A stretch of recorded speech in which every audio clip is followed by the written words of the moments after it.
amigos constantes y sistemáticos que nos acompañan en todas estas aventuras, a Sergio Soto, que es mi hermano desde hace muchísimo tiempo, a Héctor Tenorio, que es mi hermano de estos avatares, y esta vida simpática que nos ha tocado presenciar en algún momento. Y Martelena de Voz Pública, precisamente, perdón, Martelena, una exageración, una falta de prudencia.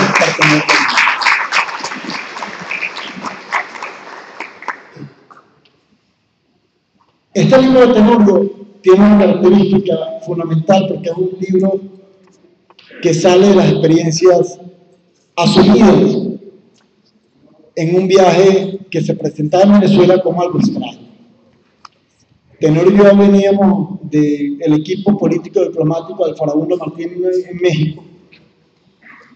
Éramos asesores de Resistencia Nacional. Y durante un buen tiempo estuvimos haciendo vida política, vida social, y en unos viajes que nos internábamos de vez en cuando por Centroamérica, hacíamos otro tipo de vida. Era la constante de esos tiempos. Era motivante, era emocionante, pero frente a la realidad que teníamos que asumir, era que nosotros además asesorábamos a la comandancia, o aparte de la Comandancia General del FMLN, para la firma de los acuerdos de Chapultepec y para la firma de los acuerdos de Nueva York, que dieron como fruto la paz en El Salvador, los acuerdos de paz en el conflicto salvadoreño. De una u otra manera participamos en ese equipo político y diplomático, y de una u otra manera hicimos suficientes contactos en la vida de los seres humanos que no nos conocíamos, pero que establecimos una relación fraterna, la fraternidad que te da la compartimentación de información, la fraternidad que te da los escenarios bélicos, la fraternidad que te da la discusión política, y la fraternidad que a pesar de los desacuerdos teníamos un punto en común, que era el logro de la paz en la República Centroamericana, o en El Salvador, en esa República Centroamericana. Nuestra realidad es que para nosotros el golpe o el intento de golpe de Chávez ese día, que era 4 de febrero, nosotros estábamos en Guazapa, en un territorio de combate y en una zona de influencia, resistencia nacional, en la cual nosotros hacíamos vida política, vida militar, y nos encontramos con que hay un golpe en Venezuela y nos lo comunica la reportera o la fotógrafa de la jornada, Frida Jara. Hay un golpe, ustedes son venezolanos, y bueno, la lógica de ese momento era negarlo, ¿no? Es decir, no, nosotros no somos venezolanos, nosotros no sabemos nada de dónde queda ese país, ¿no? Pero era una razón lógica que tú estabas en la firma de unos acuerdos de paz, tú estabas en un estado militar, en una posición militar, y estábamos en la defensa de un proyecto en el que seguimos creyendo, y yo creo que Tenorio sigue creyendo, o seguimos asumiendo parte de nuestra vida y de nuestra existencia. Y esa realidad nos lleva a que nos dicen, es que hay un golpe de Estado en Venezuela y están suspendidas las garantías. Y por supuesto que yo digo, mira, Tenorio, yo me separo de esta columna, yo voy a llegar a San Salvador, ahí está la comandancia en donde se están firmando los acuerdos, rompo todas las normas de seguridad y me voy al Sheraton, hago unos contactos en la zona de San Salvador, cerca del cementerio, y me ubican en un hotel El Salvador y puedo comunicarme con mi mamá. Pero entonces le digo, mamá, ¿cómo estás tú? Y me dice, muy emocionado, un muchacho muy valiente, muy guapo contra los corruptos. Y digo, wow, mamá, ¿qué cosa es esta? Y me dice, no, todo bien, estamos muy emocionados, pero bueno, el muchacho está aquí, lo agarraron, pues derrotaron el intento. El muchacho está diciendo que por ahora, y vamos a ver qué pasa. En ese soporte de cosas, nosotros llegamos a contactar con otros grupos de América Latina, sobre todo América del Sur, que nos invitan a actividades diversas. Yo creo que aquí había un grupo bien interesante del cual Chontar era muy amigo y que conoce más o menos esa historia de ese equipo de 3, 4 venezolanos que andábamos por esta tierra haciéndola bien. Y bueno, y nos toca un contacto en Venezuela, nos toca la gente de Douglas Bravo, nos toca la gente de Gabriel Puerta Ponte, y nos invitan a un trabajo de asesoría política para septiembre, octubre de ese año. Bienvenido, Pascual, amigo nuestro, extraordinario fotógrafo. Ese sí es fotógrafo, de verdad. Y nos invitan a participar, gracias, nos invitan a participar en un proyecto de comunicación, y vamos al proyecto de comunicación emocionados. Pero cuando estamos en Venezuela, eso es más o menos en octubre, nos dicen que la cosa no es esa, ¿no? Que vamos para encima. Bueno, vamos para encima, vamos para encima. Conocemos a algunos de los que estaban implicados en el proceso, hablamos con Douglas Bravo, hablamos con el almirante Visconti, con gente que iba a participar. Bueno, nos ponemos a trabajar en el proceso. Nos agarra Caracas, nos agarra la confrontación, nos agarra las cosas que pasan en un instante, y nosotros no estamos en el primer proceso, en el primer intento de golpe de Chávez, sino que nosotros estamos en El Salvador, pero nos agarra la segunda intentona, donde hay gente que sigue siendo muy cercana a nosotros, donde hay gente que le guardamos mucho respeto y mucho cariño a pesar de las diferencias con el proceso. Entre ellos está Douglas Bravo, entre ellos está el almirante Visconti, entre ellos está patriotas venezolanos que saben que el gran enemigo es el imperio, pero tienen diferencias con el proceso hoy, y para ellos mi respeto, ¿no? Yo no soy enemigo de los revolucionarios, aunque tengan diferencias en un momento conmigo. Esas diferencias las hemos tenido inclusive Héctor y yo, y aquí estamos participando en el mismo proyecto desde hace muchos años. Y más de uno de los que nos criticó por acciones, eso, a mí me gustan mucho las acusaciones de izquierda porque son muy bonitas. ¿Cómo podría ser más o menos aventurero, reformista, revisionista? Hay una muy buena que una vez me dijeron, arcabucero del capitalismo. Esa fue la mejor que me han dicho, arcabucero del capitalismo. Y entonces, de las cosas importantes de Héctor es que después de perdida la batalla militar, Héctor asume su papel de periodista, rompiendo todas las medidas de seguridad habidas y por haber. Yo creo que tuvo un conflicto severo con Héctor. Yo le digo, mira, ahorita lo que nos queda es asumir una posición de clandestinaje. Nosotros estamos en situación, la guerra son los puntos básicos, ofensiva y defensiva. Nosotros estamos a la defensiva y además estamos corriendo porque nuestra vida está jugando. Efectivamente, una parte de represión, pero yo creo que lo que defendió a Héctor es que rompió todas las medidas de seguridad conocidas en los libros, en los niveles de izquierda y en todos esos proyectos de cómo sobrevivir frente a la represión del enemigo. Héctor rompe todas esas medidas y hace un trabajo importante, del cual yo estoy admirado, porque además se documenta con mucha gente, entrevista a Chávez en Yare, vive en el 23 de enero, que es una zona fuerte de Caracas, de mucho arrojo, de mucha militancia, de mucha participación popular y étnica.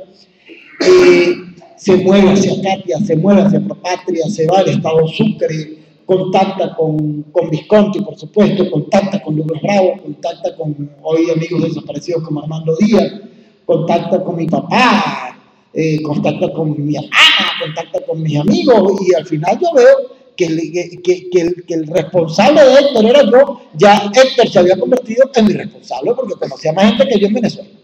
Entonces se había convertido Héctor en un tipo que le gritaba por la calle, poeta, mira, ya está el tipo que está entrevistando a los guerrilleros. Entonces todo el mundo lo conocía, el único que creía que no lo había conocido era Héctor. Todo el mundo sabía que Héctor seguía conspirando, menos él, ¿no? O sea, el único que creía que nadie sabía era Tenorio. Entonces Tenorio iba, caminaba, iba para la iglesia, se contactaba con Douglas Bravo, tomaba café con Grover Oderman, el almirante Visconti lo saludó, hola, ¿cómo están las cosas? Entonces yo estaba admirado, porque todos mis ejemplos, los pináculos de emoción política y militar, los ejemplos desgarradores de la vida, entonces comían con él y no comían conmigo. O sea, el militante constante que era yo, o sea, eso ya no le importaba. De las cosas fundamentales de todo este proceso es que también yo salí de Venezuela por un proceso anterior a ese, que fue en febrero del 89, que fue el proceso popular y revolucionario que se vivió en Venezuela en contra de las medidas del Fondo Monetario Internacional, y fue la ruptura con el proceso neoliberal que se quería imponer en el país. Porque hay que asumir una cosa, la calle es tomada el 27 y 28 de febrero y hay una gran represión, terrible represión por parte de todos los sectores sociales, políticos, policiales y militares del país. La Fuerza Armada participó de una manera terrible, un sector de la Fuerza Armada. Y bueno, y yo vengo de ese proceso de confrontación con la Fuerza Armada, inclusive en mi barrio. Inclusive con algunos amigos que hoy son escritores prestigiosos, Glauco Succi, Pedro Telle, psiquiatra, Carlos Justo, pintor y escritor del Perro y la Rana. Bueno, nos fuimos el 27 y 28 de febrero a asumir la condición de que el sueño de las revoluciones era de que la propiedad privada estuviera en manos de las masas. Y ese fue también el 27 de febrero del 89. Y el 28, mucho antes que Chávez. Chávez venía en ese proceso conspirativo que lo dejamos, que a todos nos dejó, y un proceso también de mucha tristeza que nos dejó pegados de la brocha, como diríamos aquí en Venezuela también, que fue la caída del muro de Berlín. O sea, ¿qué hacíamos después de la caída? ¿Cuál era el nuevo paradigma para inventar? ¿Cuál era la nueva propuesta para relanzar un pensamiento popular, dinámico, solidario, confrontativo con el imperio? Y yo creo que Chávez dio el clavo. O sea, todo nuestro discurso se sumergía en una pequeña canica. La palabra más subversiva frente al gran agresor de los pueblos de América Latina y del tercer mundo: soberanía. Empecé a entender el 27 de febrero que el problema nuestro era de soberanía. Y después del Salvador empecé a entender que era soberanía. Y después del discurso y la confrontación de noviembre, entendí y asumí que tenía que defender la soberanía. Y que nunca estuvimos más cerca del pensamiento de Bolívar que el día de hoy, en la práctica y en el hecho real y verdadero. Saludo al compañero que está aquí lado, Marina, que yo llevé un disco suyo venezolano de televisión, uno que hablaba de Bolívar y Zapata. Gracias. Hace un tiempo. Y entonces ese esfuerzo Tenorio lo traslada al papel impreso. Ustedes no se imaginan el esfuerzo que tuvo que hacer Tenorio en un espacio de mucha dificultad para redactar este libro. Porque ahorita en este instante lo vemos con una facilidad que nos fascina y decimos, qué maravillosa la realidad que nos toca vivir. Pero Tenorio de verdad que sufrió mucho. O sea, yo no creo que sea la palabra sufrimiento, pero pasó mucho trabajo. Yo no creo que haya sufrido mucho tampoco, yo te veía muy gozoso, ¿no? Tampoco te veía muy mal, con ropa muy sucia, pero te veía muy gozoso, muy risueño. Y entonces Tenorio de verdad, y además empieza a buscar en lo más escondido de la médula espinal de un proceso político que tenía muchos años gestándose y se gesta en un momento determinado. Viejos militantes de izquierda abandonados, gente muy sola que participaba. Yo me acuerdo ese 27 de noviembre, estando con Héctor en Caracas, entonces vimos una cosa de un señor golpista y entonces Héctor me dice, mira Yuri, ese es el carro de tu papá. Y veo a mi papá, que era un hombre en esa época de 76, 77 años con una bandera nacional sobre su carro. Y yo digo, wow, mi papá todavía no se le quita el espíritu subversivo. Y me emocioné mucho, de verdad. Porque en esas conversaciones que teníamos, era que si no nos conocíamos en un proyecto, era que las cosas iban mejor que antes. Que cuando nos empezamos a desconocer en el sentido visual, es que las cosas, es que estamos sumando gente a lo que creemos. Que lo fundamental seguramente es la espina dorsal de esa cantidad de gente que ha participado siempre, como decía Breno. Pero que lo necesario y lo urgente es incorporar mucha gente a estos proyectos que emocionan y nos motivan a luchar por algo mejor. Este libro de Tenorio, yo creí de verdad, después yo salí fuera, salí por esos caminos de Venezuela Tenorio se quedó un rato más ahí en Valencia precisamente. Creo que viajó a Sucre, creo que conoció a Ramón Martínez, creo que lo conoció. Sí. Y creo que este es uno de los libros más amplios que tiene este proyecto, y además el proyecto real en un momento determinante de la República. Hay muy pocas interpretaciones, porque las interpretaciones no son de Héctor Tenorio Muñoz Cota, sino que las interpretaciones son de las que vivieron el proceso y de los que vivieron para el proceso y de los que viven hoy gran parte del proceso y de hoy algunos que critican el proceso. Hay poetas, hay novelistas, hay intelectuales, hay pintores, hay herreros, hay comandantes militares, hay almirantes, hay coroneles, hay comandantes guerrilleros. Hay una pleyade de gente muy interesante. Y de verdad que yo felicito la constancia de Héctor Tenorio para haber construido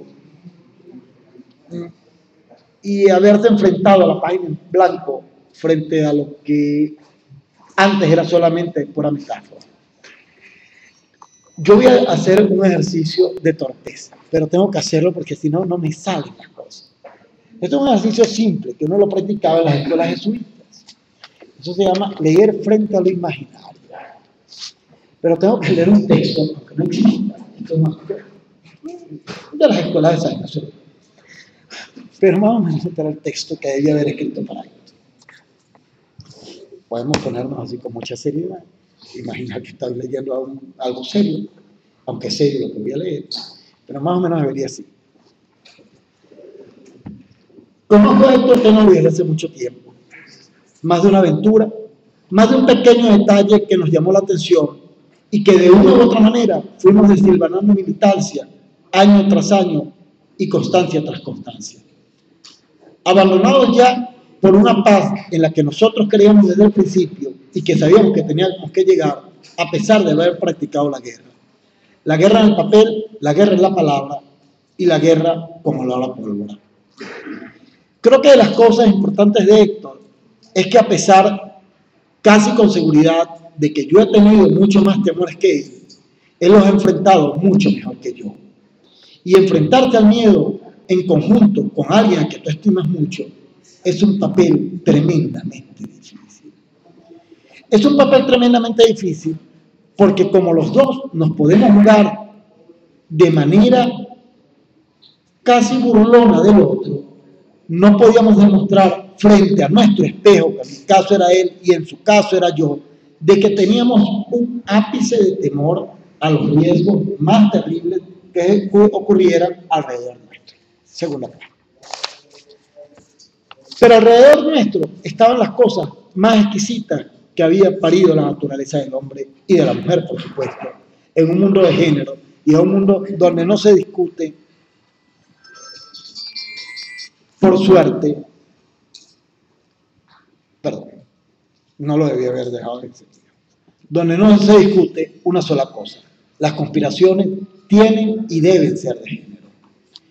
Pero frente a estas conspiraciones, Héctor y yo, que habíamos compartimentado que significa mantener un secreto él y una parte del secreto yo, para que el enemigo no pueda asumir por asalto en un momento determinado las cosas como están ocurriendo y que el enemigo no pueda sopesar la importancia de nuestra información, en ese instante nos fuimos descubriendo que la firma de los acuerdos de paz no nos había hecho a nosotros cobardes, sino tremendamente astutos.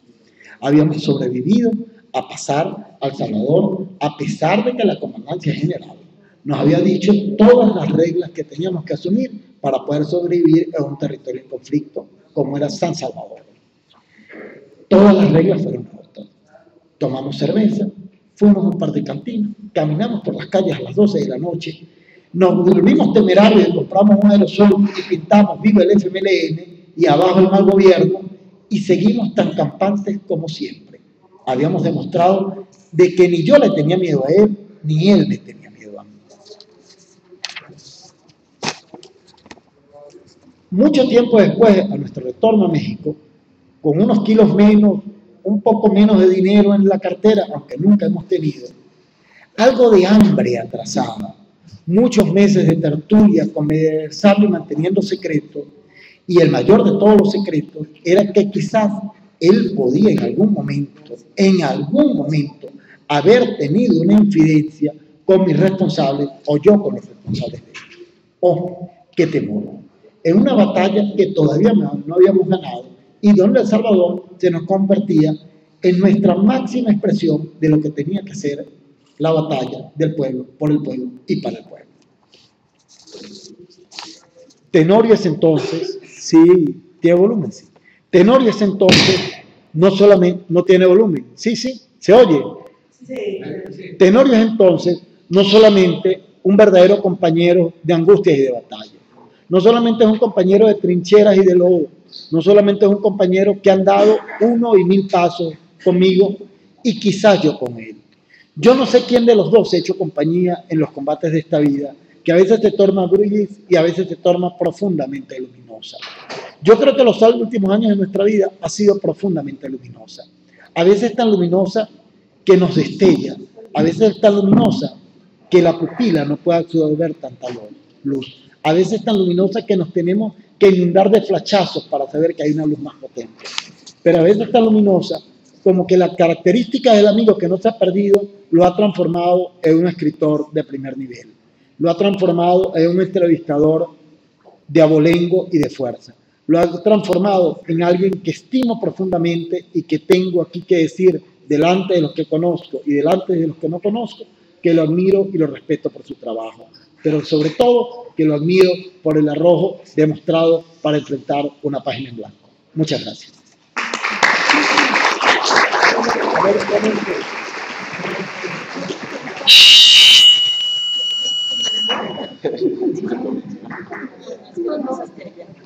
No puedo leerte cualquier tema, pero tengo que hacer así.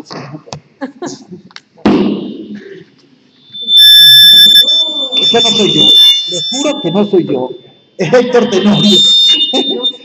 Es Tenorio que es muy malo, siempre hace esas cosas. Vamos a poner es que hay dos. Buenas noches. Quiero agradecer las palabras de Yuri. En verdad, te agradezco escuchar lo que vivimos hace 20 años. Le da sentido a este momento. Tuve que vencer muchas adversidades. Tuve que recorrer un país que no conocía. No es fácil, ¿no? Pero el libro lo fueron haciendo los mismos venezolanos. A la persona que entrevistaba levantaba el teléfono y decía: aquí hay un chavo de 23 años que está haciendo una entrevista, es un mexicano muy simpático, te tiene que entrevistar. Y me iban llevando y me invitaban a comer, me paseaban en su coche, me trataban con mucho amor. Y eso se refleja en el trabajo. Lo hice con mucho amor para mi segunda patria, que es Venezuela. Y uno de mis sueños, y aprovecho que está Marina representando a la Embajada de Venezuela, uno de mis sueños es volver allá con ese libro y que la edición sea masiva, porque creo que es necesario que los propios venezolanos entiendan y recuerden las palabras que se dijeron en ese momento y se le dé contexto a Chávez de ese momento. Ahora, quiero hablar un poco de lo que viene más adelante, del proceso que estamos viviendo después del 10 de abril, que los magistrados permitieron que Chávez pueda tomar protesta más adelante basándose en el artículo 231, si no me equivoco. Y bueno, el 23 de enero. Y la oposición también quiere salir y presionar, y creo que quiere violentar una situación de manera injusta. Y creo que el papel que están jugando el Universal, el Nacional, solo por citar dos casos, la Eurovisión, ya son 3, son de mucha provocación y están promoviendo la mentira y están rompiendo cualquier aspecto ético. Cuando hablan de la enfermedad del presidente Chávez, lo dan por muerto, le dicen que le faltan las dos vértebras. Bueno, la salud de Chávez, por lo que yo deduzco, va en mejoría. Solamente hay que ver los viajes que ha habido. El acuerdo de Cuba para que se diera el 10 de abril, para que Cabello y Nicolás Maduro entendieran cuál es el papel de cada uno. En la Asamblea se está dando los cargos que se dieron el 5 de enero, la mayoría son civiles. Entonces quiere decir que Chávez está yendo hacia la parte civil, porque siempre fue su proyecto, y en el libro lo van a constatar. El proyecto de Chávez siempre fue cívico-militar, y que el sector militar se integrara y dejara de ser parte de las fuerzas represivas. Como bien dice el Caracazo, que está en la mente de todos los venezolanos, que fue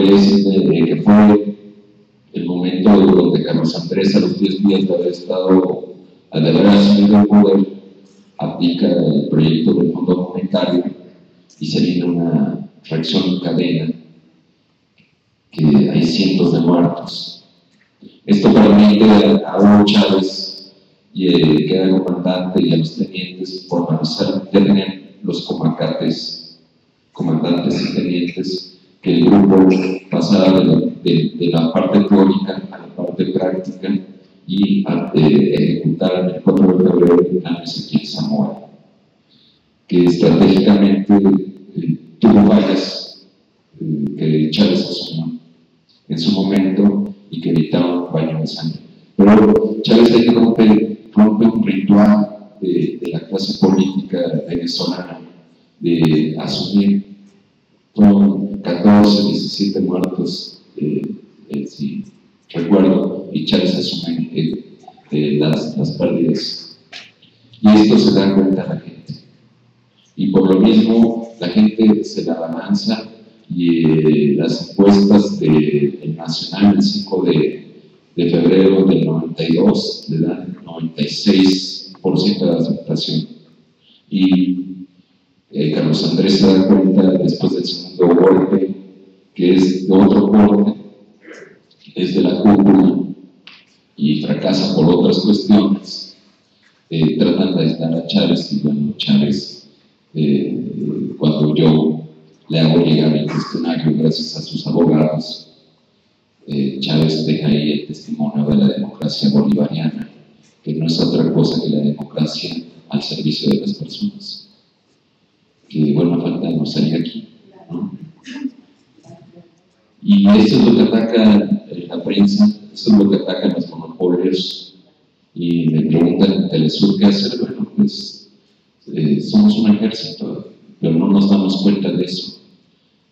Pensar, hay muchas personas que estamos en desacuerdo de lo que se dice en los medios de comunicación, pero no estamos generando contenidos. Mientras no generamos contenidos a través de las redes, a través de libros independientes, he dejado todas las ganancias a un lado con tal de llegar a la verdad. Porque simplemente no me pagó nadie por hacerlo, simplemente quise llegar a la verdad. Y me formé como periodista así. Y entonces llego a los grandes periódicos y me dicen, pero aquí hay intereses. Y digo, no, pues el único interés es la verdad. No, pues no nos interesa, ¿no? Adelante, ¿no? Bueno, pues el 23, volviendo a la actualidad, yo creo que la derecha venezolana se está equivocando. Se está equivocando al tratar de alimentar esta situación, se está equivocando el embajador de Panamá en la OEA, atacando a Venezuela, diciéndole la muerte a Hugo Chávez. Eso es una grosería.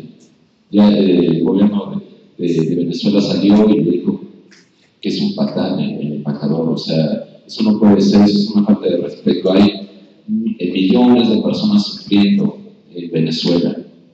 Algunos rezan, otros no rezan, no es obligación rezar, pero es su única manera de sacar esta angustia. Pero lo que me dice la gente en Venezuela es: lo único que queremos es que regrese sano, porque lo queremos. Hablan como si fuera un pariente, como si fuera un familiar. Yo me pregunto cuántos políticos pueden gozar de eso, cuántos políticos pueden pasearse, sentarse, venir aquí a una conferencia. No pueden, no tienen cara. Y Hugo Chávez se volvió al pueblo y el pueblo se volvió a Hugo Chávez. Y sí, usó la renta petrolera para hacer los programas sociales. Sí, hubo burocracia que entorpeció estos programas sociales. Sí, hubo una cierta corrupción, sí, como todo proceso que tiene que depurarse. Pero creo que el proceso que ya está floreciendo y ya está madurando en Venezuela, independientemente de la salud del comandante Chávez, nadie lo va a parar. Y hablaba de la salud de Chávez en el sentido de que están viajando los diputados actualmente. Y esto quiere decir que Hugo Chávez ya está en condiciones de dar órdenes, de decir las cosas. Quizá no está en condiciones de ir a la embajada de Venezuela en Cuba y tomar protesta y acabar con esto, pero bueno, tengamos fe en que el comandante saldrá, que vencerá su batalla, independientemente. Creo que a cada uno de los que creen en este proceso es defenderlo y defenderlo en todos los espacios que tengamos acceso. En una plática, en el chat, en la red, y cuando los medios están mintiendo, no los consumamos. O sea, porque ellos viven de sus ventas. Bueno, ni siquiera viven de sus ventas. Ellos viven de los convenios que tienen con los gobiernos, ¿no? Pero simplemente no les hagamos el juego, no nos prestemos a eso, pero en vez de quejarnos, generemos contenidos, seamos profesionales y pensamos en el debate, porque tenemos un mayor debate. Digo, aquí está Marta Elena como mejor ejemplo en ese espacio que tiene esa voz pública, radio bilingüe. A mí me dejó, me asombró. O sea, va a entrevistar a la gente. Bueno, tenemos que conocernos, tenemos que estar informados, tenemos que tener una red, porque si vencen el proceso revolucionario en Venezuela, nos estarán derrotando a todos los latinoamericanos, porque lo que trajo Chávez es recuperar la dignidad, decirle a los Estados Unidos que no somos su patio trasero. Es el nuevo ícono de este siglo, más allá de se ha rebasado, más allá de su propia vida. Creo que es un hombre que hay que seguir surgiendo en la parte, en la medida que podamos. Yo aquí dejo mi contribución de 20 años, mi lucha, en la que a veces me quise rendir, y bueno, pues soy muy necio con mi amigo Luis, y aunque estemos derrotados, nos levantamos y seguimos, ¿no? Les quiero agradecer, y parte de volver a presentar el libro es que estamos buscando una nueva editorial para lanzarlo, y esta es una invitación para que la Embajada de Venezuela me tome la palabra y hagamos una edición masiva.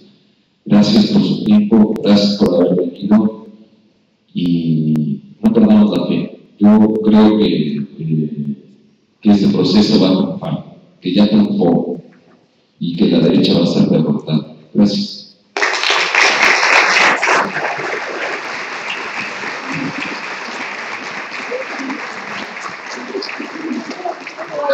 Chávez no se va. Chávez no se va. Chávez no se va. nada, felicidades a ustedes que están aquí fortaleciendo este espacio de Brújula Metropolitana. A veces los ciudadanos nos quejamos mucho, pero poco hacemos para fortalecer y organizarnos y estar más preparados sobre los diferentes temas, y este es el esfuerzo que hace Brújula Metropolitana. ¿Qué hace una reportera aquí en la presentación del libro Venezuela, los profetas del golpe? Bueno, pues fue la pura casualidad. Resulta que no llegaba nuestro amigo Yuri, y dijeron, a ver, Marcelena, éntrale. Y, gracias. Perdón, pero hay que, no, qué bueno que me des esa oportunidad, Yuri, porque la semana pasada pude entrevistar a Héctor Tenorio en el programa Voz Pública, creado por don Paco Huerta. Algunos de ustedes lo ubicarán a don Paco Huerta, que creó este programa Voz Pública, y que por obra y gracia de la censura ya no se transmite en México, ahora se transmite en radio bilingüe. Don Paco Huerta, poco antes de morir, logró crear este programa, que este programa se transmitiera en la honrosa cadena radio bilingüe en los Estados Unidos, que es una cadena formada por mexicanos, oaxaqueños, que lograron crear allá una red de radiodifusoras. Son 58 estaciones que transmiten en español. Y bueno, es un gran esfuerzo de mexicanos hecho allá. Y Voz Pública se transmite todos los viernes con temas de México, pero para la comunidad mexicana y latina que radica en los Estados Unidos. Bueno, ¿En qué frecuencia? Bueno, les doy rápido así desde México lo tendrían que escuchar a través de internet. Allá es radio convencional, pero aquí solamente a través de internet, que sería www.radiobilingüe.org. Esa es la dirección. Se van a la parte superior que dice en vivo, y entonces le pican ahí los viernes de 2 a 3 de la tarde y escuchan ustedes el programa. ¿Cuál es la particularidad de Voz Pública? Quienes lo conocieron, bueno, ahí está la voz del ciudadano, con su pensamiento político, con su crítica, con su necesidad, con su capacidad también y necesidad de hacer escuchar su pensamiento con respecto a cómo nos estamos gobernando los mexicanos, las necesidades que tenemos, lo que queremos transformar. Eso es lo que seguimos reproduciendo en ese espacio de radio, y encontramos a Héctor, y al entrevistarlo, y yo le voy a pasar el micrófono a Héctor, algo que él comentaba con motivo del libro era que no podíamos apoyar una revolución que no conocemos. Y aquí, en la segunda hoja, en la segunda página del libro, ya sería en la tercera, pues hay un escrito y un pensamiento de George Orwell que dice: pasaron los años, las estaciones vinieron y se fueron, las cortas vidas de los animales pasaron volando. Llegó una época en que ya no había nadie que recordara los viejos días anteriores a la rebelión. Y retomando esa frase de que no podemos apoyar la revolución que no conocemos, y en lo que nos dice George Orwell, ¿cómo eran esos días antes de la rebelión? Para establecer, mi querido Héctor, ¿cuál era la Venezuela de entonces? ¿Cuál era la Venezuela con Hugo Chávez? Y hay una crítica que se le ha hecho al régimen chavista, que es: ¿se creó desarrollo con Chávez? ¿O solamente era la voluntad de un solo hombre y no está el caudillo y entonces toda la obra queda volando o débil? ¿Quién tiene que venir a fortalecer esto? Y ese es el gran desafío que uno siente desde afuera que tiene Venezuela. Y por eso le pido a mi querido Héctor que nos diga cuáles eran esos días antes de la rebelión y desde su perspectiva, y también a Yuri, qué se ha logrado con esa revolución de manera breve, pero para que nos sintamos más cercanos todavía a esto que estamos ahora hablando de Venezuela y Hugo Chávez. Inicia. Debería ser. Bueno, Tú sabes más que yo. Dale. Antes de la revolución de Chávez, lo que yo encontré cuando llegamos a Venezuela fue: la gente estaba muy molesta, estaba muy enojada, o sea, estaba muy decepcionada. Carlos Andrés estaba prometiendo que iba a averiguar todos los abusos, que iban a cambiar, pero todos eran discursos. y curiosamente sí llegaban a acuerdos, pero como los de aquí en México, puros pactos entre ellos y nada, ningún pacto entre la gente. Y parecía como vivir en una vida ajena. Carlos Andrés deja correr el segundo golpe del 27 de noviembre porque quería hacer una purga. Y bueno, la oposición y la gente cae y se la juega, y bueno, fueron presos y fueron perseguidos, y fue un día muy violento, muchos muertos. A mí personalmente, la foto que ustedes ven en la portada es el 23 de enero, y son unos malandros, ladrones o amigos de lo ajeno. Delincuencia militante. Delincuencia militante que había tomado las armas, y cuando llego al lugar me hacen una cámara húngara y empiezan a discutir que me van a matar. Y yo les digo, no, pero ¿cómo me van a matar si vengo de la tierra de José Alfredo Jiménez, si vengo de la tierra de Pedro Infante? Y les empiezo a decir de México, y ellos empiezan a preguntar que en verdad venía a ayudarlos, ¿no? Y les fui bajando a cada uno las armas. Y después de que les bajé las armas, les dije, no, pero ahora sí los voy a hacer famosos, pero quiero que se formen como un equipo de fútbol. Y la formación es de un equipo de fútbol, pero en Venezuela les gusta jugar las chapitas o el béisbol. Bueno, las chapitas con una corcholata y un palo, muy difícil, por eso nos ganan siempre. Entonces, y la formación. Sí, y entonces el béisbol te formas en línea, ¿no? Nunca te formas común. Y entonces había un enfrentamiento, yo diciéndoles no, que me tenían que modelar, ¿no? O sea, y bueno, me obedeció, pero faltan defensas, si se fijan, en la parte de abajo. Pero ese era el sentimiento, había mucha frustración, había mucha esperanza de que Hugo Chávez en verdad iba a traer el cambio.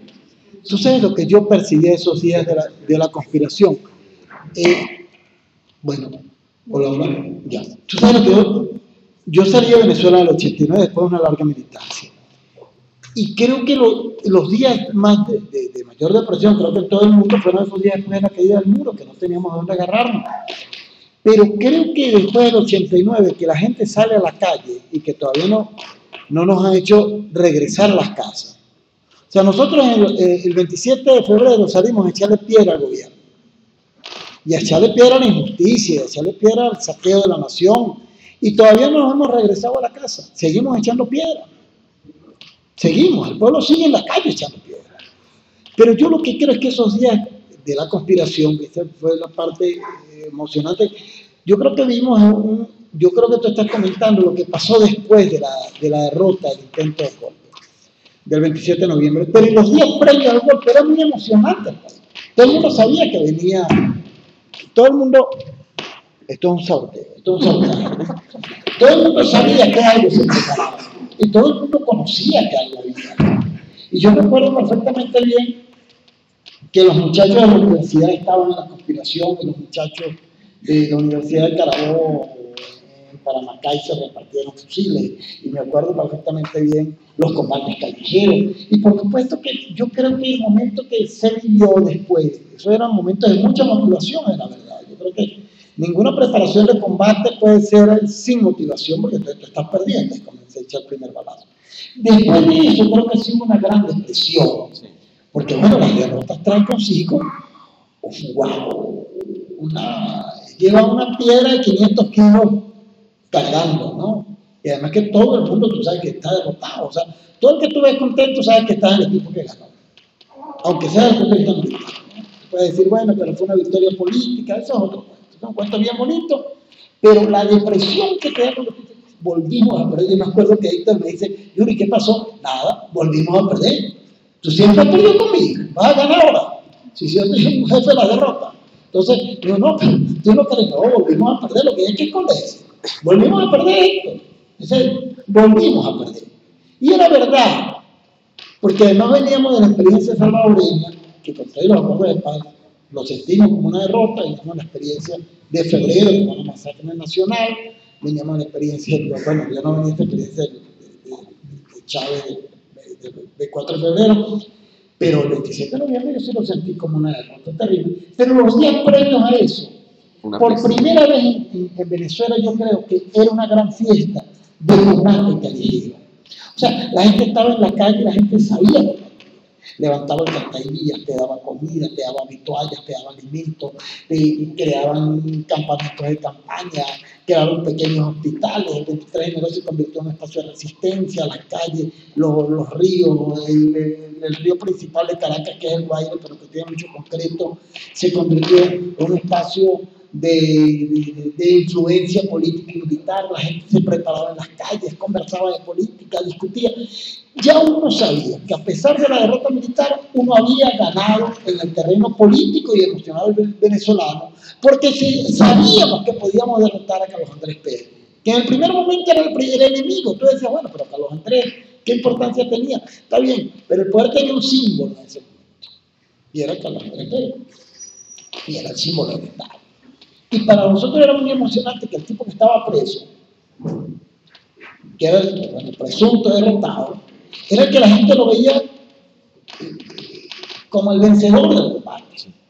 O sea, Chávez estando detenido, podía hacer lo que hacía Mandela desde la cárcel: detener la economía nacional, confrontar, discutir, razonar. La agenda nacional la tenía un preso político. Y la agenda nuestra era seguir la agenda del preso político. El país se discutía en base a lo que decía Chávez. Uno puede seguir discutiendo. Yo, por ejemplo, yo escribo en Aporrea cosas, a veces critico, a veces no critico, a veces apoyo, ¿no? Y a veces tengo diferencias profundas con lo que pasa. Pero lo que sí tenemos claro es que este proceso un proceso muy emocional. Por primera vez la gente se empoderó del sentido de nación, del sentido del pueblo, del sentido de reclamación frente al poder, del sentido de la denuncia, del sentido de la confrontación. Por supuesto que hay grandes divisiones, pero de que la gente comprendió el valor de la palabra hablada y escrita, yo creo que eso está más claro. O sea, la gente aprendió a leer, la gente aprendió a escribir, la gente entró a la universidad, claro. Y entonces la gente puede ver la misma televisión de hace 30 años. Pero la gente, el discurso emocional no es el mismo discurso que tenía hace 30 años para convencerse de las cosas. Es un discurso que va mucho más allá. O sea, la gente no es solamente el mercado, que es la comida más barata, no es solamente el CDI, que es el desarrollo, la capacidad para curarte de cualquier enfermedad, no es eso. Yo creo que lo más interesante del proyecto venezolano es la posibilidad de hablar con críticas, con profundos razonamientos, con una gran libertad, con elecciones libres y permanentes y fiscalizadas, con un pueblo en la calle, con universitarios que participan, qué mujeres van a defender. Yo acabo de escribir un artículo en Aporrea que se llama "Los laicos perdimos una batalla", porque bueno, yo vengo de una familia laica y escribí una cosa que dice yo no voy a misa por nadie, ni siquiera voy a misa por Chávez. Y yo no voy, no soy creyente. Pero lo que es importante es que hay cierta posibilidad de discutir, y que yo espero que Chávez se cure y sueño, porque se cure y deseo. Pero lo que sí es cierto es que hay una gran posibilidad de discutir y transformar una sociedad con esquemas no conocidos hasta ahora. Y a lo mejor el equivocado soy yo. Pero lo interesante es que hay una gran discusión en la nación. Una discusión que está en todos los niveles: las amas de casa, los boleros, los acomodacoches, los que venden en el restaurante, discuten. Cuando hubo el conflicto con Uribe, por ejemplo, el conflicto con el caso de Ecuador, que estuvimos muy cerca de un conflicto militar, percibo yo me fui a un restaurancito que yo creo que la amiga Marina lo debe conocer, que es el Terra Park, ahí en el Parque Central. Y los meseros estaban viendo la televisión porque estaba el debate de Correa, Uribe y Chávez. Entonces la gente estaba expectante, te llevaba la comida. Mire, ¿qué opinas tú? ¿Qué dice? Entonces hay una gran discusión política del país. Eso no se puede descuidar, porque lo único que no va a regresar a la nación es la ignorancia política. Hay una frase de Bolívar en el discurso de Angostura que yo siempre, desde muy muchacho, me acuerdo de esa frase que dice: hemos visto, el velo se ha rasgado, hemos visto la luz y nos quieren volver a las tinieblas. Ya no es posible. Luchamos con desesperación y muy pocas veces la desesperación no lleva a la victoria. Yo creo que ahí estamos nosotros, rompiendo ese velo de la oscuridad.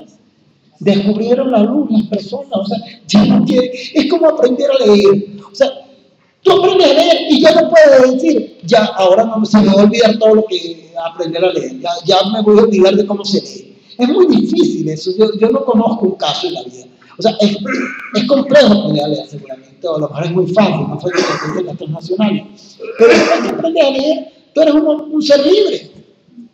Era imposible volver a ser maniatado, era imposible volver a ser corrompido, era imposible volver a ser derrotado. Un pasquín se vuelve más importante que una división de tanques de guerra.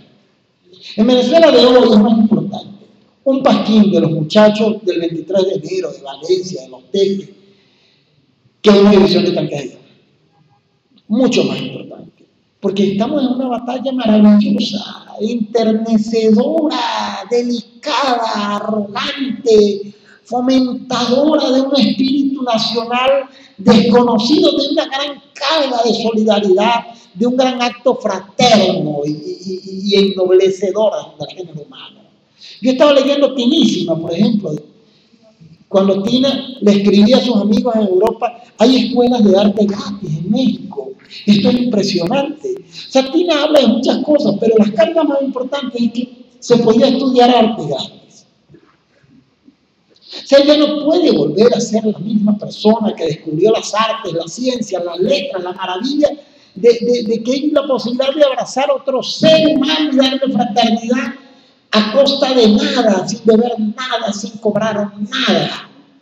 Yo creo que eso ya es imposible olvidarse de ese abrazo. Es técnicamente, humanamente imposible, lo técnico es muy aburrido, pero creo que es humanamente imposible olvidarse de ese abrazo.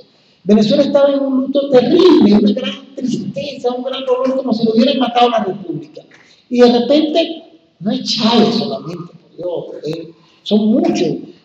Yo lo puedo comentar, aquí está mi amigo Pascual, y nosotros estamos inventando una invasión a Venezuela. El 11 de abril del golpe de Estado, ya teníamos cómo íbamos a pasar y entrar por Panamá y Colombia, entonces el país por Maracaibo, que era un plan que teníamos 10 amigos de Pascual y yo, en una mesa sentados, planificando punto por punto, peso por peso, gota de razón con gota de locura. Entonces, yo creo que es muy difícil volver. Yo creo que esa cinta no vuelve a retroceder. Es como, disculpen la comparación, pero véanlo como un acto delicado. Es como un rollo de papel que si se regresa mal. La forma no era la exacta. Y el enemigo no puede volver a hacerlo. Primero porque le falta gentileza. Segundo, porque le falta amor. Pero tercero, que creo que es lo más importante, es porque le falta sentido de soberanía. Yo creo que la palabra más subversiva del siglo XXI es soberanía. La defensa de la soberanía individual, colectiva, territorial y cultural. Porque la batalla también es cultural. La gran batalla es cultural. La batalla no es la batalla de los fusiles y la confrontación bélica. No. Eso nos importa un comino. La gran victoria de este pueblo frente a una armada poderosísima en el siglo XIX es de que en Los Ángeles y en Nueva York y en Puerto Rico y en Florida hay carteles que dicen sean libres. Hay una propuesta cultural distinta que somos nosotros. Esa raza cósmica de que hablaba de Vasconcelos hoy se ha empoderado de muchos corazones. Y yo creo que ahí estamos nosotros inmiscuidos. Yo no sé cómo salir a la calle y ser derrotador. Porque el proceso venezolano no es venezolano. También es una locura decir que es venezolano.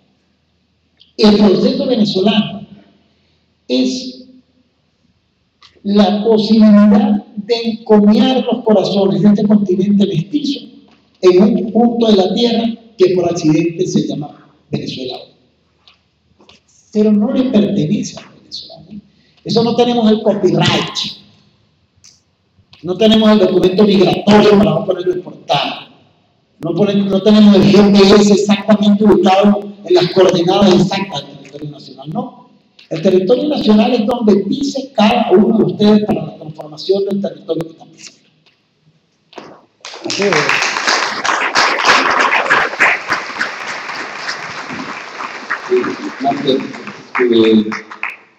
Retomando tu pregunta de cómo eran esos días, te voy a contar una anécdota que es muy significativa. Me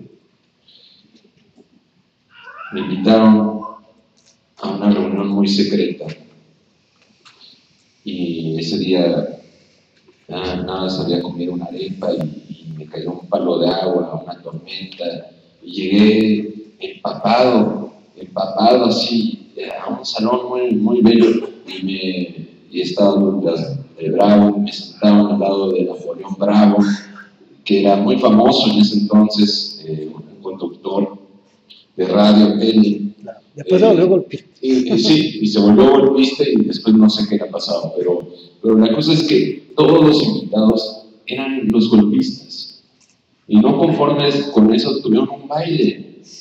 Bueno, no entendía nada porque además tenía fiebre y estaba en el baño secándome con papel porque estaba empapado y decía, bueno, pero estos golpistas cómo les gusta bailar, ¿no? O sea, y así estaban bailando y conspiraban, ¿no? O sea, para un mexicano es muy difícil entender eso. O sea, me digo, no es que son muy serios ustedes. Sí. O sea, muy formales. Muy formales, ¿no? O sea, bueno, gracias a ese baile que fui, que no bailé, me conocieron todos y me fueron paseando con todos. O sea, y todos me fueron cuidando. Y con todos te fueron bailando. Y sí, todos me fueron bailando. Es una parte de que yo quiero devolverle a Venezuela y a los venezolanos, ese amor que me dieron en ese momento.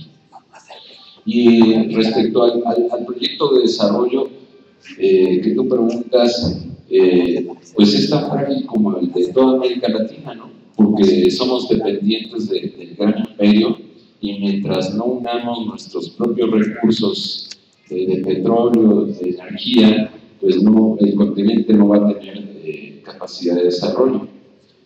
Creo que Chávez nos ayuda a dar el primer paso, que es el de recuperar el respeto. Y ese sí ya no va, el respeto por nosotros mismos. Y eso sí ya no va a volver. Pero necesitamos más allá de marchas y de que la gente esté comprometida, necesitamos empezar a desarrollar otro modelo económico. O sea, porque Chávez lo hizo todo esto cumpliendo con el Fondo Monetario y pagando, o sea, fue el primero que pagaba, ¿no? Necesitamos derrotar a los capitalistas con sus propias armas, ¿no? Pero necesitamos tener gobiernos dignos que, pues, por lo visto tendremos que esperar 6 años aquí porque el señor anda paseando y anda interesado en otra cosa, ¿no?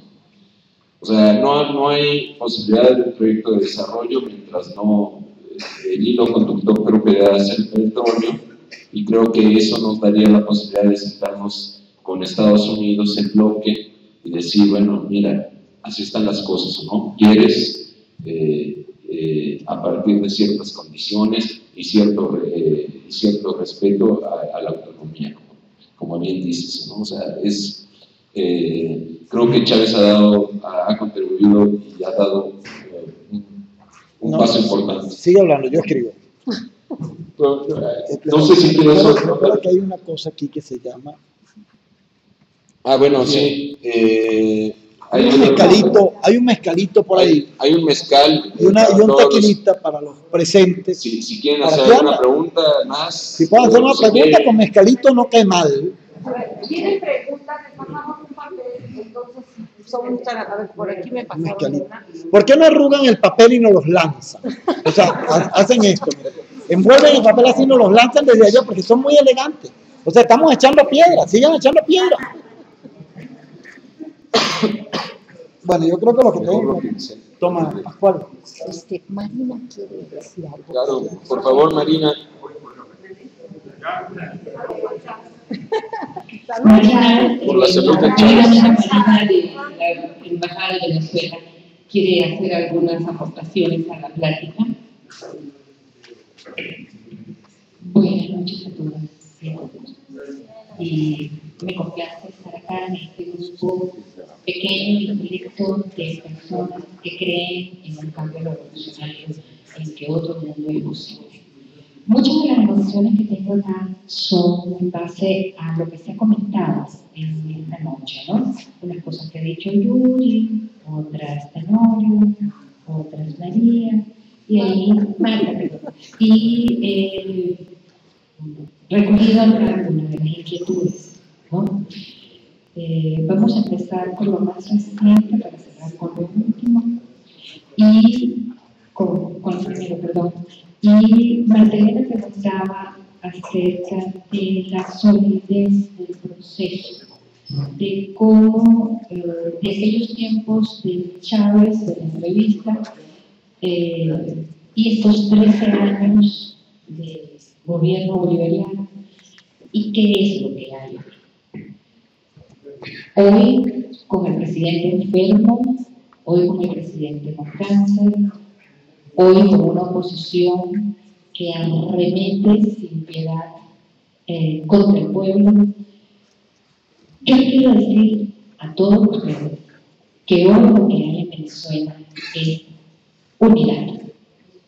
Unidad y fortaleza, no solamente del Partido Socialista Unido de Venezuela, sino del gran polo patriótico. ¿Qué es el gran polo patriótico? Es un grupo de partidos políticos que también respaldan al presidente Chávez y que no forman parte del PSDB.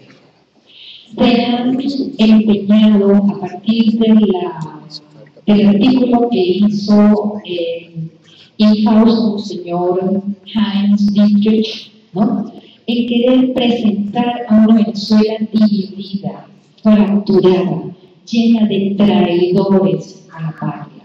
Y quiero decirles que no hay nada más falso.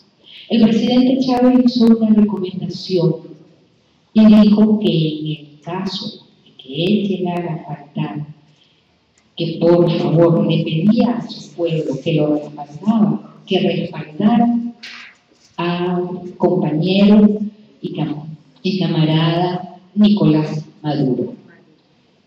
Y Dietrich ha hecho de esto toda una payasada, colocando en disputa ficticia al vicepresidente como el presidente de la Asamblea Nacional, Diosdado Cabello.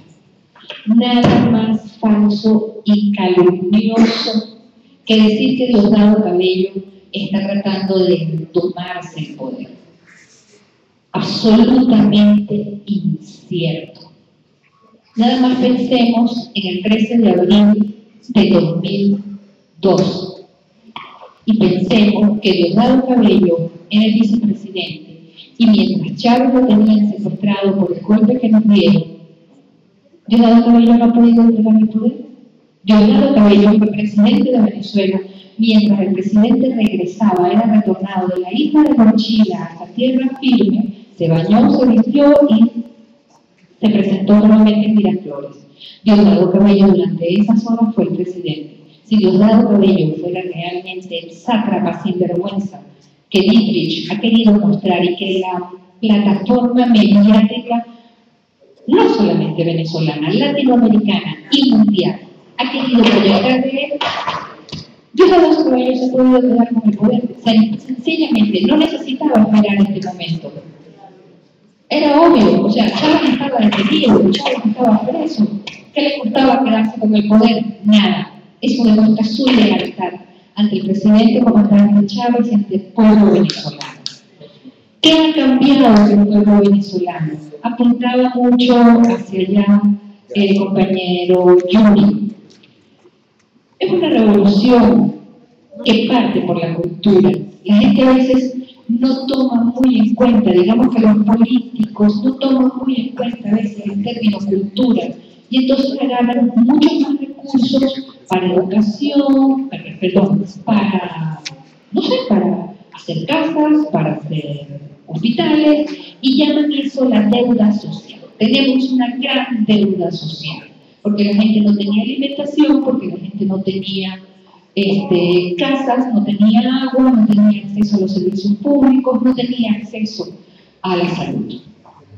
Pero siempre se olvidan de la cultura. Resulta que no tenemos revolución sin tener cultura. Para poder tener cultura, empezamos por enseñar a leer y escribir a todo nuestro pueblo. Y 1.500.000 venezolanos hoy leen. Y somos el segundo país de América Latina, después de Cuba, libre de analfabetismo, no porque nosotros lo digamos, sino porque lo dice la UNESCO. ¿Okay? Somos el tercer país lector de América Latina, y no porque lo digamos nosotros. Primero es Argentina, en segundo lugar Chile, en tercer lugar Venezuela, y lo dice la UNESCO en el último día del libro del año pasado. Un pueblo que lee, un pueblo instruido, nunca más puede ser aplastado. Como Chávez, y todos deseamos su retorno, y en el caso supuesto y fatal y doloroso para nosotros de que Chávez no pudiera concluir esos 6 años, Venezuela nunca, pero escúchenme bien, nunca más en la vida volverá a ser la misma. No habrá derecha, no habrá imperialismo, no habrá fuerza extranjera o interna para que Venezuela se revierta lo que ya se hizo. El pueblo venezolano tiene conciencia. Y les doy un ejemplo pequeñito y rapidito. Yo acabo de llegar a Venezuela la semana pasada y estaba en el metro de Caracas paseando con mi hija. Y me siento y me encuentro con al lado hay una señora del pueblo que está leyendo, tiene un libro. Y yo le digo, señora, ¿qué lee? No, que me regalaron un libro. Se lo regalaron, pero lo tenía forrado, yo no podía leer qué era. Y yo le digo, ¿y a usted le gusta la lectura? Sí, a mí siempre me gustó la lectura, pero yo nunca podía leer porque los libros eran muy caros. ¿Y cómo lo compró, señora? No, me lo regalaron. ¿Y qué está leyendo usted, señora? Estoy leyendo las más bellas cartas de amor entre Simón Bolívar y Manuel Casares. Eso es una mujer del pueblo venezolano de hoy. Una mujer que no solamente lee esas hermosas cartas de amor, sino que lee la Constitución, conoce sus derechos. Cuando el presidente en la última locución dijo, y fue algo que a mí me conmovió muchísimo, hoy tenemos patria. Es cierto, Venezuela había perdido el sentido de identidad. No sabíamos lo que era identidad. Cuando una mujer lee las cartas de amor entre Manuela Sáenz Bolívar, es porque tiene ya el conocimiento de lo que es sentido de identidad, está defendiendo, está conociendo su historia, y en base a eso se enriquece. Y esa mujer es multiplicadora. Hay un empoderamiento, como decías tú, de carácter cultural general, en donde Venezuela nunca más vuelve a ser grande. Si a ustedes le dicen que Venezuela está dividida, ayuden ustedes a ser multiplicadores y digan, no, Venezuela nunca más va a estar dividida. Un momento, ¿en dividida en qué sentido? El chavismo dividido. No, señores.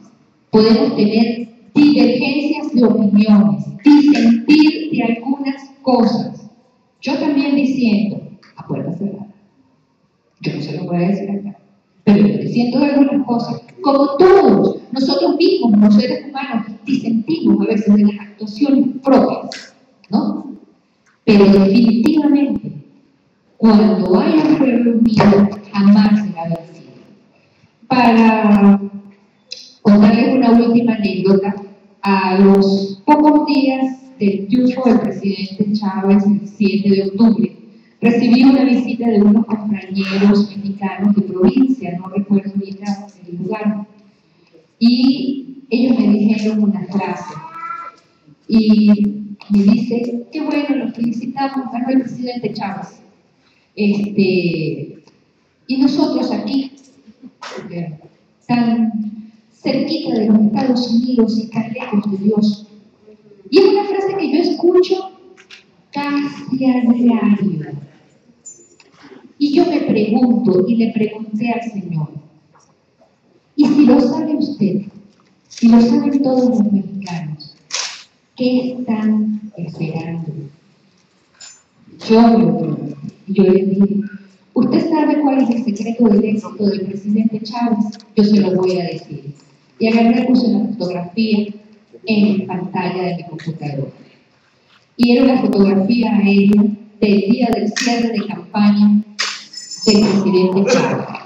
Eran 7 avenidas colgadas de gente, pero desde la vista aérea eran 7 avenidas que se cruzaban como una cuadrícula, todo rojo. Y el Señor me preguntó, ¿y por qué todo es rojo? Le dije, porque eso se llama unidad.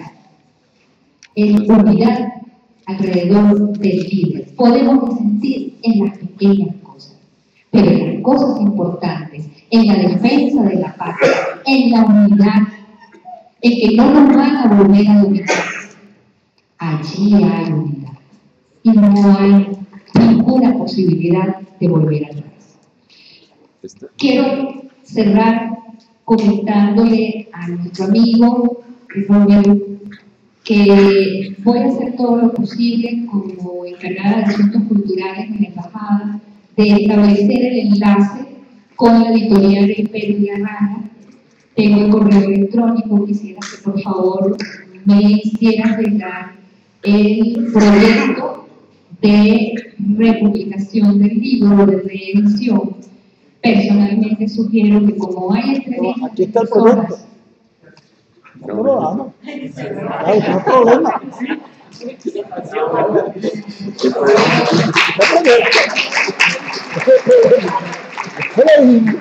Pero estamos en el siglo XXI, internet, tú me lo mandas en digital, pero se debe podérselo mandar el proyecto, ¿qué está el proyecto?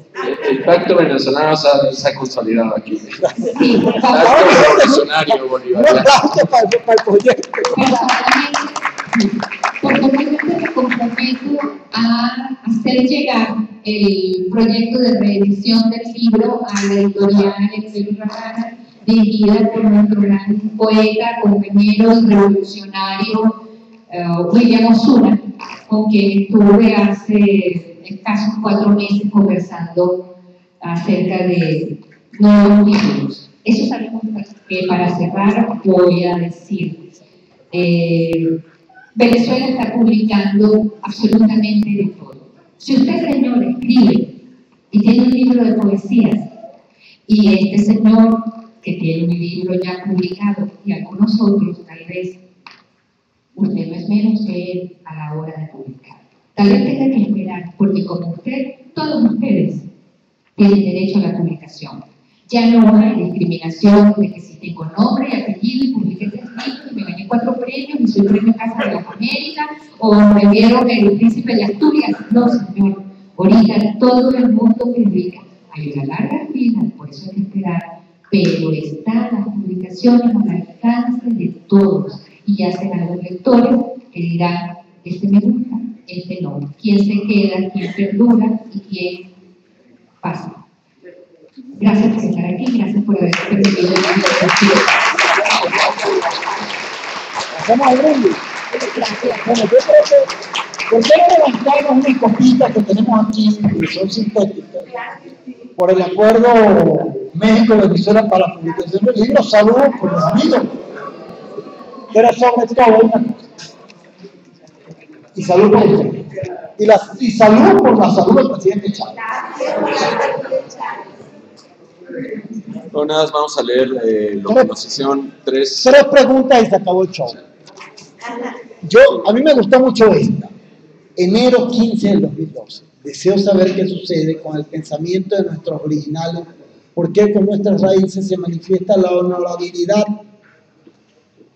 la decencia, y en 1492 llegó la cantidad nefasta de mugrosos, antiéticos, ladrones, los cuales nos enfermaron con su genética, nos dejaron los pensamientos de conciencia que son soberbia, la egolatría y el abuso. Espero que salvemos el pensamiento dulce y amable de nuestros abuelos, y espero que se acaben las fronteras que nos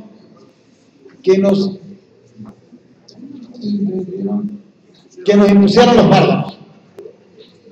La pelea del movimiento indígena en Venezuela sigue caliente o conchable.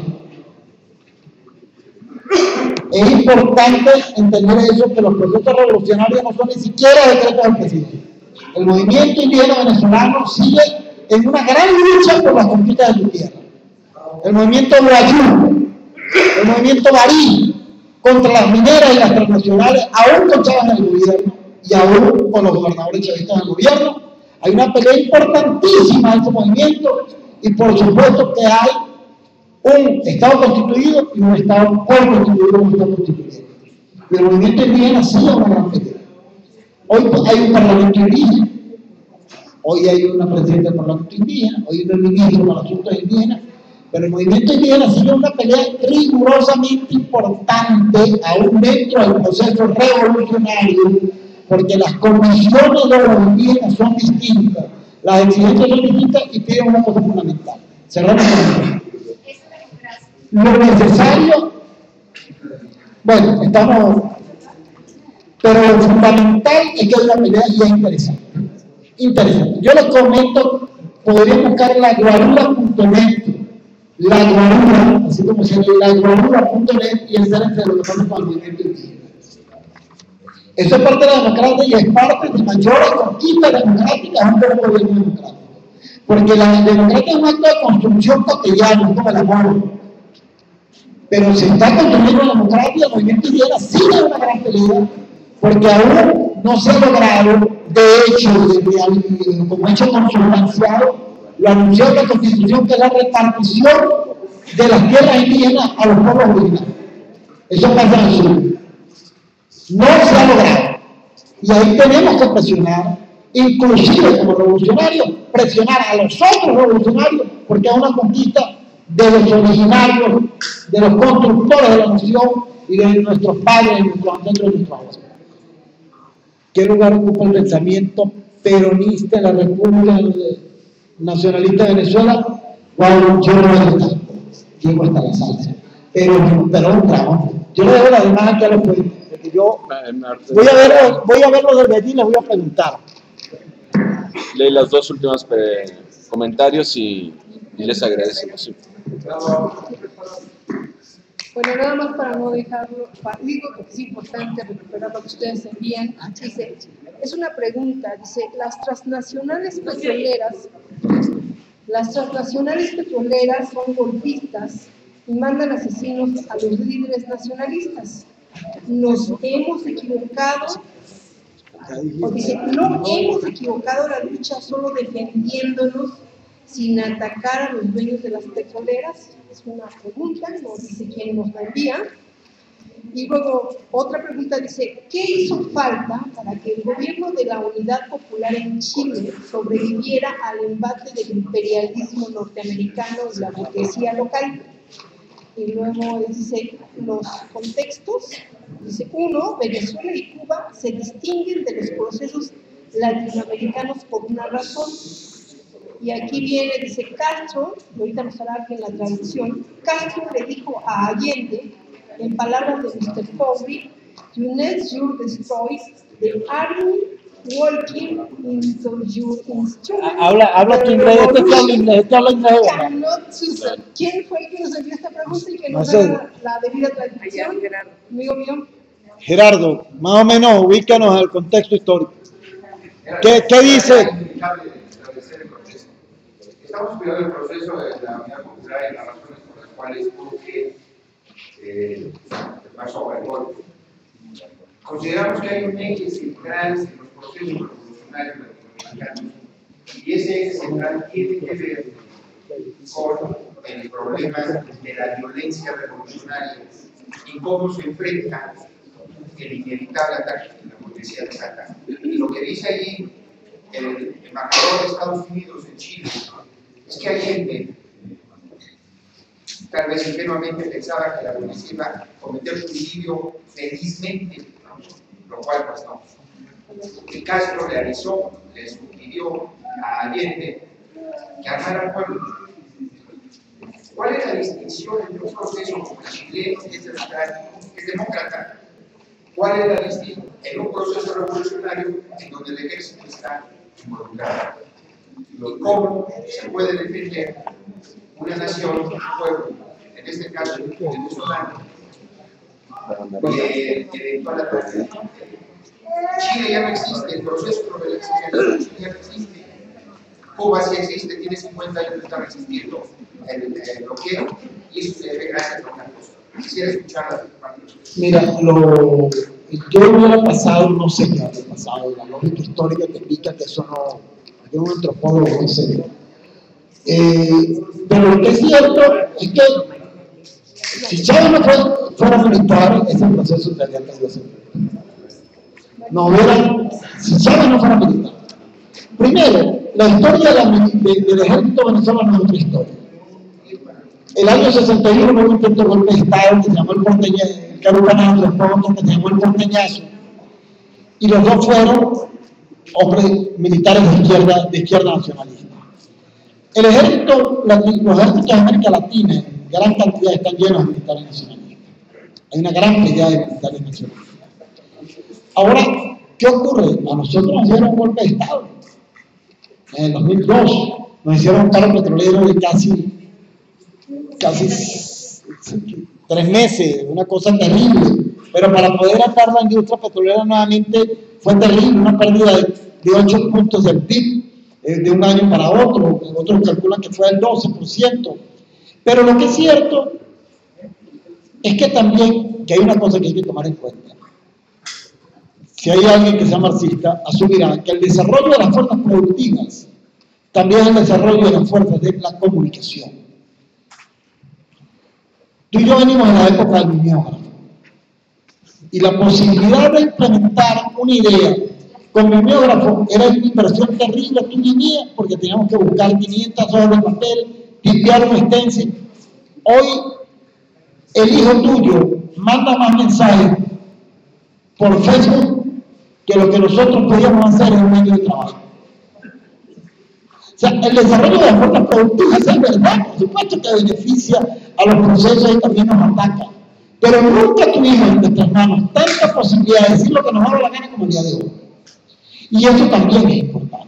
La posibilidad de discutir a largas distancias. Yo discuto con tipos que están en Francia y en China acerca del proceso venezolano y me dan sus visiones y sus no visiones. Pero es interesante eso que pasa.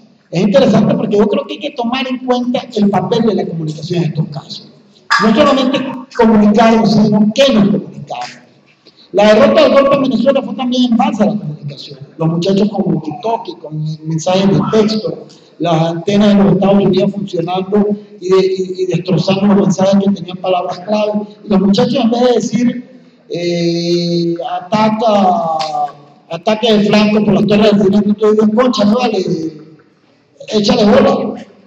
Y eso era tu contacto, o sea, eso es indescifrable. La lógica hoy es distinta. Yo creo que nuestra lógica también es distinta. La lógica de un muchacho de 15, 16, 17 años es absoluta. Los niveles de libertad y de permeabilidad de pensamiento son tan distintos como una impresiona. Nosotros llegamos a acusar a los líderes de la gente de más oscuro imperialismo. Hoy son una máxima expresión de rebeldía. Nosotros llegamos a poner en tela de juicio, bueno, Siqueiros, que es un tipo fabuloso, puso en tela de juicio a los muchachos del 68. O sea, nosotros llegamos a condenar a tipos estupendos en la discusión, en la idea de las revoluciones. ¿Cuál fue el fin de Medellín en el teatro soviético? El campo de concentración Durante 7 años se fusilaron en el 54 en el campo de concentración de Plataforma.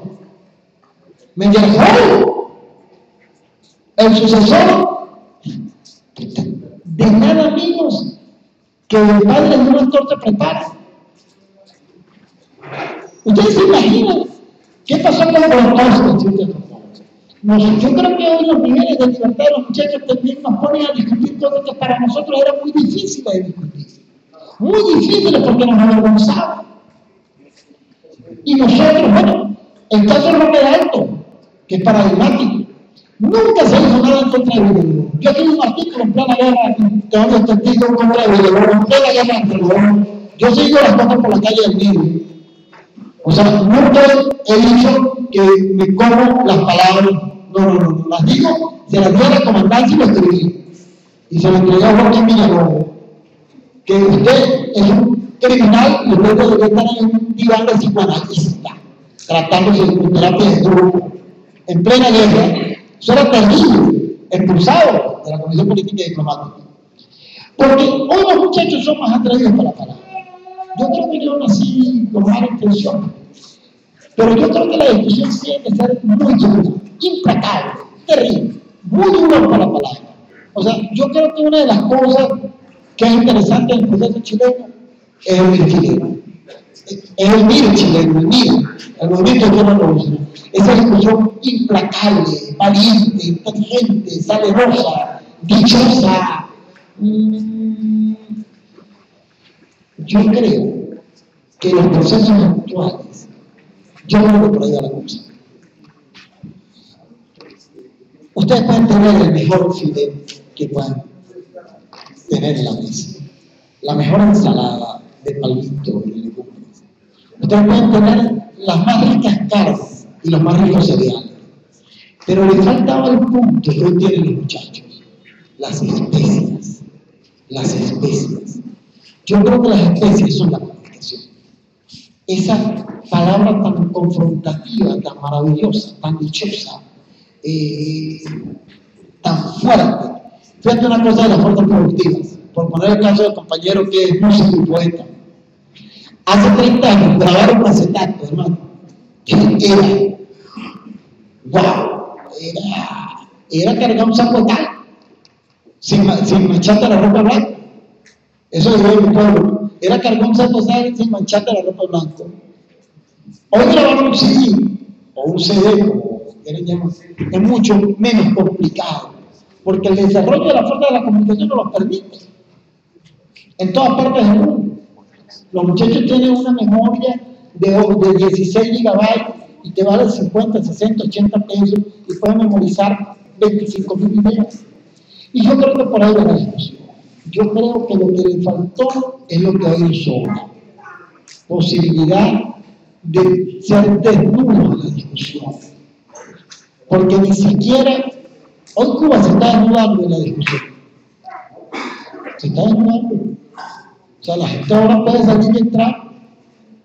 Porque si lo nuestro es mejor, ¿por qué no van a tener temor que muchachos que van a otra cosa? Yo creo que es una confrontación con nosotros mismos.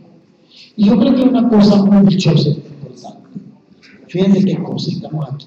La compañera de la embajada habla de que es una propuesta cultural. Hace poco escribí un artículo, creo que le dio mi amiga Judith, que viene de Sinaloa, en mi Face, y yo hablaba, lo metí en la correa, por cierto, que dice: yo sí escucho a mi amigo,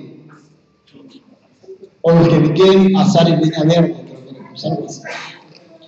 Y yo decía, hablaba del Conservatorio de Músicos en Moscú en 1932, cuando se creó una cosa que se llamó la Unión de Músicos Proletarios. La Unión de Músicos Proletarios eliminó a los solistas de violín, a los primeros violines, y acusó a Chopin de amañado, y acusó, eso está escrito, a Tchaikovsky de agente del Serín, y acusó, bueno, así pasó, esa es la historia. Lo interesante es que la cultura, decía Lenin, que fue más sabio que Stalin, muchísimo más sabio, yo creo que decir una cosa. Nosotros guardamos los cimientos de la revolución en lo mejor del pasado y esperando que el futuro sea mejor de lo que acontece en ese pasado. Escrito en la Revolución de 1905. O sea, nosotros aguardamos lo mejor del pasado, esperando de que el proceso sea mejor de lo que acontece en el presente. Nosotros esperamos que nuestros hijos sean mejores que nosotros. Y si no, estamos haciendo un trabajo. Estamos haciendo un trabajo. Yo los dejo con ellos, que estos sí son inteligentes de verdad. Entonces, me va a hacer una foto aquí. Bueno, habla. Nada más te iba a apuntar algo respecto a tu pregunta. Me hizo pensar al historiador Agustín Blanco, que para mí me merece respeto. Él habla que en el 58 al 92 hay un promedio de 30 golpes, pequeños golpes. O sea, había una cultura golpista. Y me trajo a la memoria una entrevista que vi de Hugo Chávez cuando sale de prisión en la tele, y traía una cruz como una cosa religiosa y un crucifijo, y le dice: usted no teme que le den un golpe de estado. Y el hombre se abre la camisa. Tú, Marina, debe recordar, es un señor en el canal, un ancianito que entrevistaba, y entonces dice: y a mí nunca me darán un golpe de estado, y ya se lo dan. Porque la Fuerza Armada es como mi familia. Bueno, sí, o sea, juró que nunca se le iban a dar, que a él no. Y se lo dio a la televisión. Le pidió la pantalla. Ese fue el primer golpe mediático. Y cuando a mí me dicen: pero si Hugo Chávez es enemigo de la prensa, yo me pregunto: ¿por qué el señor Cisneros, dueño de Venevisión, que estaba conspirando en la embajada de los Estados Unidos, no está preso? Bueno, porque simplemente Venevisión, la concesión de Venevisión sigue vigente, y la concesión de RCTV ya no estaba vigente, y bueno, el gobierno del Estado decidió no renovarla y se acabó, ¿no? Hasta ahí. Entonces, creo que ningún proceso revolucionario tiene garantía de vigencia. Creo que hay que trabajar en todos los medios de comunicación. Aquí Andrés llora de los medios, pero tiene que profesionalizarlos, sus propios medios, y tiene que competir, y tiene que ir en busca del rating. O sea, tiene que invertir en ese aspecto si quiere vencerlos con sus propias armas. Y no es garantía tampoco, ¿no? Pero bueno, hasta donde se pueda y por lo que se pueda, ¿no? Y no. Bueno, muchas gracias por su tiempo, su paciencia. Gracias.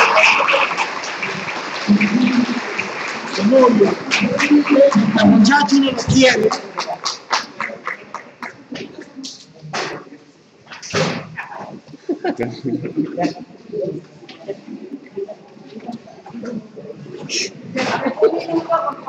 Nada más que esperé por esta foto. Te bajaste para Marina. Jóvenes, vamos a dar un recuento. Héctor, un por favor.